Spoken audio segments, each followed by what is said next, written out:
बघा, कालच्या बैठकीमध्ये आम्ही कुणीही नव्हतो. जसं तुम्ही बातम्यांमध्ये दाखवलं त्याप्रमाणेच आम्हाला कळालं की माननीय मुख्यमंत्री महोदयांच्या बरोबर दोन्ही उपमुख्यमंत्री महोदयांची चर्चा झालेली आहे. आता चर्चा कुठल्या विषयावर झाली याची बिलकुल आम्हाला तरी काही माहिती नाही. 5 दिवस उमेदवारी अर्ज दाखल करायला खूप आहेत.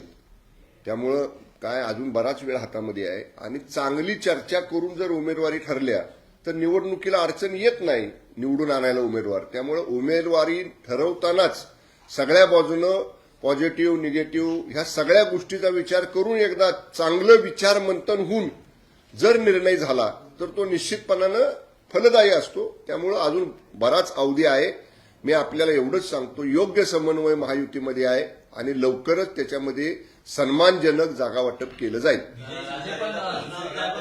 जागा वाटपावर ती सविस्तर चर्चा सुरू असताना बारामती विजय शिवतरेंची जी वेगळी भूमिका आहे त्याकडे आपलं लक्ष समजूत काढण्यात यश आलंय का? माननीय विजय शिवतरे बापूंना काल मी भेटलेलो आहे.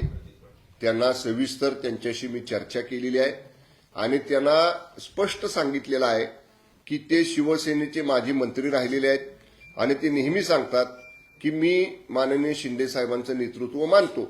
मी त्यांना एवढंच सांगितलं, तुम्ही जर माननीय शिंदे साहेबांचं नेतृत्व मानता तर तुम्हाला महायुतीचा धर्म पाळावा लागेल. कुठल्याही परिस्थितीमध्ये पक्ष आदेशाच्या विरुद्ध जाऊन तुम्हाला कुठलीही भूमिका घेता येणार नाही. या बाबतीत स्पष्ट काल त्यांच्याशी माझी चर्चा झालेली आहे.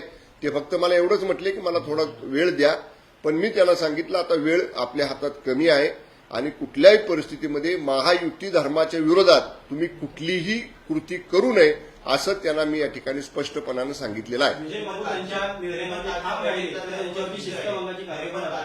जर तरचा प्रश्न आहे, त्याच्यामुळं मी आता एवढंच सांगतो, काल त्यांना स्पष्टपणाने मी सांगितलेलं आहे की तुम्हाला अशी भूमिका घेता येणार नाही. आपल्याला युती धर्म महायुती धर्म महाराष्ट्रातल्या सर्वच्या सर्व 48 लोकसभा मतदारसंघामध्ये पाळायचा आहे.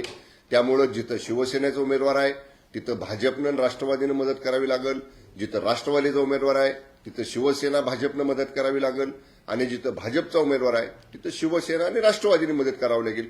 हे 48 मतदारसंघासाठीचं आमचं सूत्र आहे आणि कालच पक्षाची जी बैठक माननीय मुख्यमंत्री महोदयांनी दिवसभर घेतली, म्हणजे नेते उपनेते प्रवक्ते संपर्क प्रमुख जिल्हा प्रमुख आमदार खासदार माजी आमदार अशा सगळ्या प्रमुख नेत्यांची महाराष्ट्रातल्या 3 सत्रामध्ये माननीय मुख्यमंत्री महोदयांनी विस्तृत बैठक घेतलेली आहे. त्याच बैठकीमध्ये हे सांगितलेलं आहे की आपल्याला सगळ्यांना महायुतीचा धर्म या निवडणुकीमध्ये आपल्याला पाळायचा आहे. त्यामुळे प्रत्येक शिवसैनिकाची ही जबाबदारी आहे की मुख्य नेत्यांचा आदेश आपल्याला पाळावा लागेल.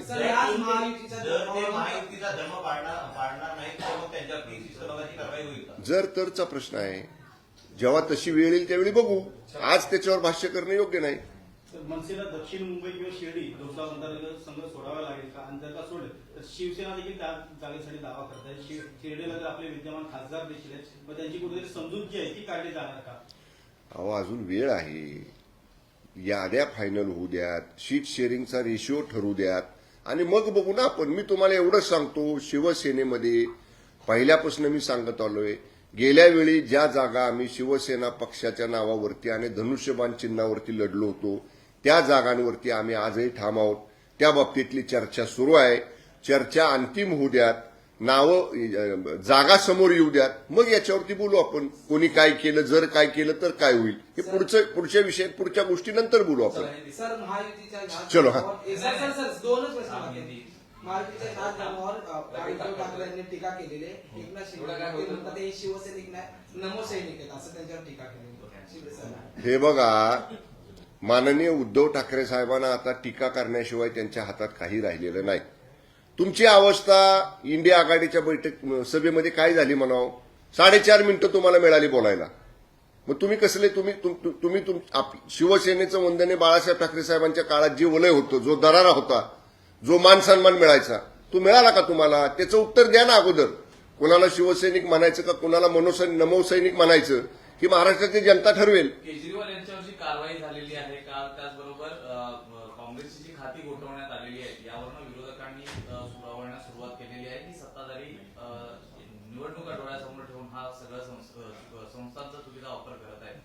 हे सर, याला बघा, जोडून आहे की शरद पवार म्हणतात की यंत्रणेचा वापर गैरकामासाठी केला जातो. मी नेहमी सांगत आलेलो आहे, या यंत्रणा इंडिपेंडंट आहेत.